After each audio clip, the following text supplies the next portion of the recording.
आज दिन है विदाई का, यह वर्ष विदा हो रहा है, 2023 विदा हो रहा है, अपने खट्टे मीठे अनुभवों के साथ विदा हो रहा है।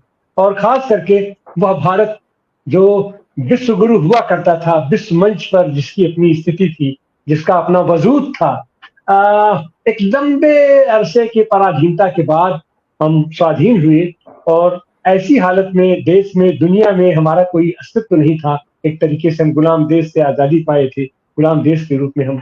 और उस समय जो संयुक्त राष्ट्र संघ स्थापित हुआ या दुनिया के क्षितिज पर पंडित नेहरू के नेतृत्व में भारत ने अपनी एक पहचान बनाई, अपनी एक हैसियत बनाई, अपनी एक औकात बनाई। और जब दुनिया दो ध्रुवों में बटा हुआ था, एक तरफ सोवियत यूनियन था, एक तरफ अमेरिका था, उन दोनों के बीच से रास्ता निकाल करके 147 देशों का नॉन अलाइड मूवमेंट खड़ा किया नेहरू नासिर टीटो ने। उसके मुख्य शिल्पकार थे हमारे पंडित जवाहरलाल नेहरू। और गर्व के साथ हम खड़े होते थे, न हम उस पार है न हम इस पार है, हमारा अपना अस्तित्व है, हमारा अपना वजूद है। और 147 देश हमें सलामी करता था, हमारे पीछे चलता था। और आज क्या स्थिति हो गई है 2023 में कि वह जो विश्व युद्ध का प्रणेता माना जाता था, उसका सबसे ज्यादा कल्पित था जर्मनी, उसका हिटलर। हिटलर ने जिस समुदाय को पीड़ित किया, जिस समुदाय का शोषण किया, जिसके खिलाफ पूरी दुनिया खड़ी हुई थी, आज वही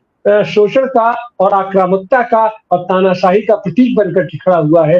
हम जिक्र करना चाहेंगे इजराइल का। इजराइल को दान में ढूंढ दी गई थी, सब लोगों ने उसको मिल करके उसके पर रहम किया था। और फिलिस्तीन में एक छोटा सा टुकड़ा उसको दिया गया कि अपने अस्तित्व को यहाँ बचा के रखो। लेकिन आज क्या स्थिति है? आज ये स्थिति है कि जो समीकरण बदला है दुनिया का, उसमें इजराइल के पक्ष में अधिकांश लोग खड़े हो गए हैं। और भारत भारत तो ऐसा नहीं था।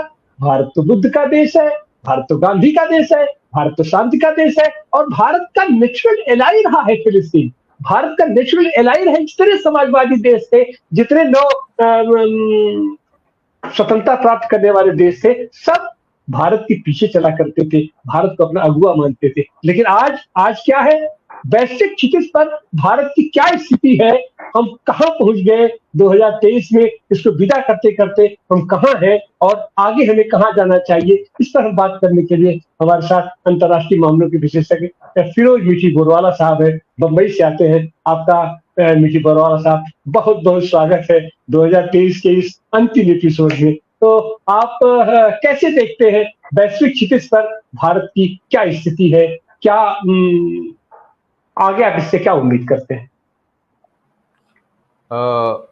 मोदी जी ने तो बहुत बड़ी गलती करी दी थी 7 अक्टूबर को, जब उन्होंने ट्वीट कर दिया था कि हम लोग इजराइल के साथ खड़े और आतंकवाद के खिलाफ खड़े हैं। तो इतनी बड़ी गलती कर दी थी कि पूरी दुनिया कहाँ और हम कहाँ, वो बात हो गई थी। और एक बात खाली बोल दूं कि जब हिटलर ने जो आक्रमण किया था, जो नरसंहार किया था यहूदियों का, तो उनको फिलिस्तीन की फिलिस्तीन की जो ज़मीन है, दुनिया ने कोई भेंट नहीं दी थी। वो अमेरिका, ब्रिटेन, कुछ कॉलोनियल पावर्स थे जिन्होंने दिया था। और हिटलर के आने के पहले ही 1917 में ब्रिटेन ने तय कर दिया था कि हम लोग यहूदियों का एक ज़मीन होमलैंड बना देंगे फिलिस्तीन में।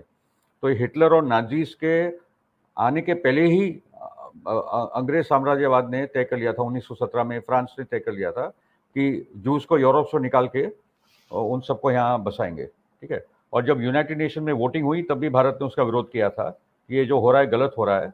यूरोपियन जूस को आप एक फिलिस्तीनी देश पे आप लाद रहे हैं, दोष किसका और कौन भुगता है उसकी दे रहा है, वो बात थी। ठीक है ना।